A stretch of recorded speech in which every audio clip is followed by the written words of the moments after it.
Assalamualaikum warahmatullahi wabarakatuh. Hai adik-adik, apa kabarnya hari ini? Tentu saja baik ya. Oke, kembali lagi sama Kak Nurul. Kali ini kakak akan membahas materi di kelas 4, tema 3, peduli terhadap makhluk hidup, subtema 2, keberagaman makhluk hidup di lingkungan. Dan pada pembelajaran yang pertama. Oke, sebelum kita masuk ke materinya, kakak punya tujuan pembelajaran nih. Nah, yang pertama itu dengan mengamati gambar, siswa mampu membuat daftar pertanyaan untuk persiapan wawancara dengan tepat. Nah, yang kedua, dengan berdiskusi pemecahan masalah, siswa mampu mengidentifikasi pentingnya peran hewan sebagai sumber daya alam dalam menjaga keseimbangan alam. Oke, yang ketiga, guru mengajak siswa membuat poster yang dimana dalam poster itu menjelaskan betapa pentingnya peran hewan sebagai sumber daya alam dalam menjaga keseimbangan alam. Nah, dan yang keempat, siswa diminta untuk mengamati gambar yang telah diberikan guru, kemudian siswa mampu menyajikan informasi hasil dari identifikasi pemanfaatan sumber daya alam hayati kesejahteraan masyarakat. Baiklah, nah adik-adik sekarang dapat mengamati beberapa gambar hewan yang ada di layar adik-adik. Nah, gambar tersebut merupakan suatu populasi dari burung. Contohnya kakak ambil dari gambar yang pertama. Ini adalah gambar burung cendrawasih. Nah, setelah adik-adik mengamati gambar burung tersebut, kemudian adik-adik dapat membuat pertanyaan-pertanyaan yang ingin adik-adik tanyakan nantinya kepada kakak. Nah, adik-adik dapat menuliskannya di dalam buku tulis adik-adik.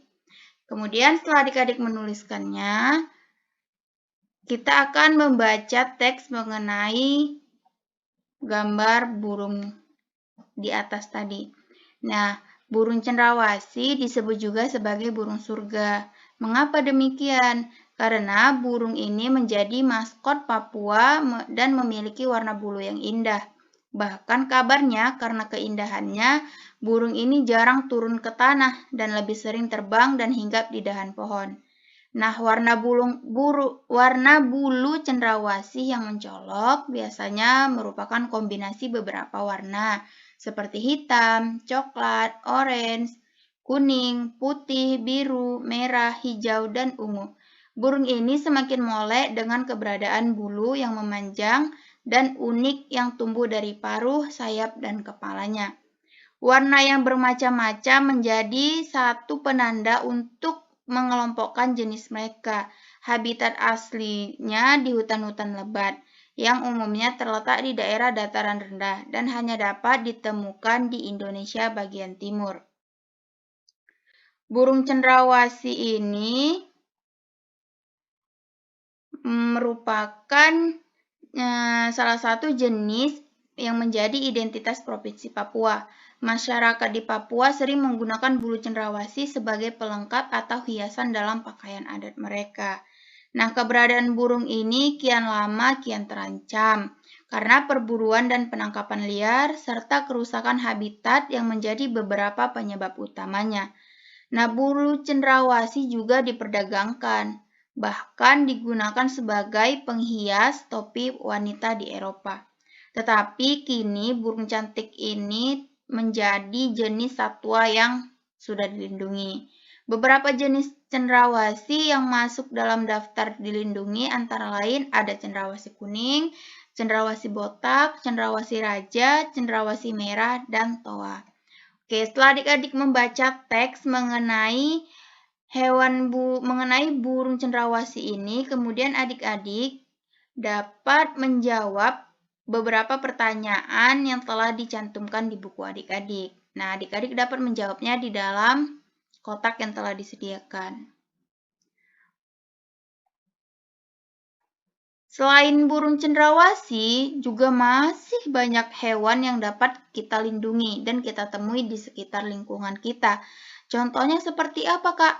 Contohnya ada seperti kupu-kupu, capung, belalang. Nah, hewan-hewan tersebut sudah jarang kita temui di lingkungan sekitar kita.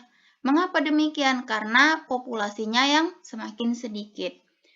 Oke, di sini kita akan membaca teks mengenai daur hidup kupu-kupu.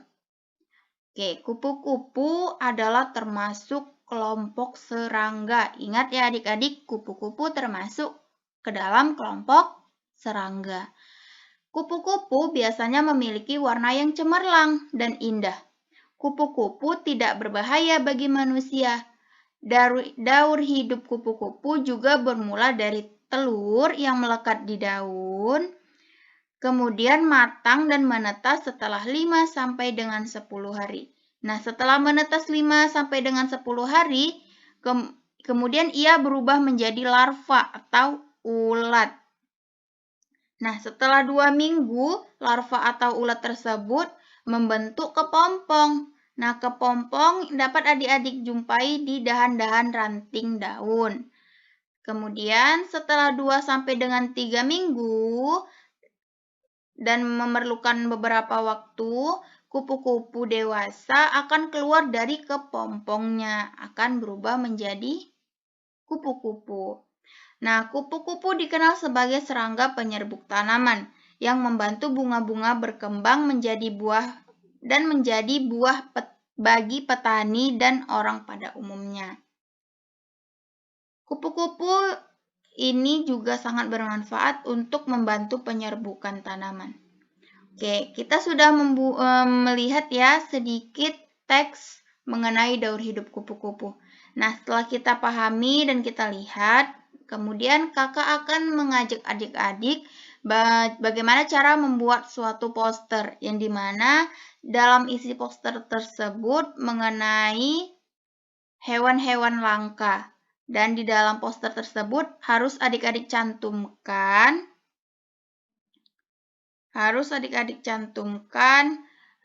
beberapa informasi. Contohnya posternya seperti ini. Kakak sudah membuat poster mengenai gajah Sumatera yang hampir punah. Nah, di sini kakak sudah membuat gambarnya dan kakak membuat sedikit informasi di atasnya, yaitu jaga dan lindungi gajah Sumatera dari kepunahan. Nah, adik-adik dapat membuatnya dengan bahan-bahan yang sudah kakak share sebelumnya di WA grup kita. Dan hari ini dapat adik-adik kerjakan ya.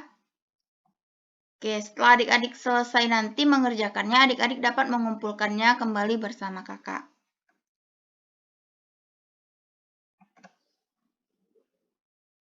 Oke, kita sekarang masuk ke dalam materi bagaimana cara praktek pertumbuhan atau tumbuh kembang tumbuhan kecambah atau yang dia dimulai dari pertumbuhan biji kacang hijau. Nah, biji kacang hijau tersebut akan kita lihat pertumbuhannya selama 6 hari. Oke, selama 6 hari tersebut, adik-adik dapat mengisi hasil pengamatannya dalam sebuah tabel. Nah, tabel ini dapat adik-adik isi, contohnya nomor 1, adik-adik tulis.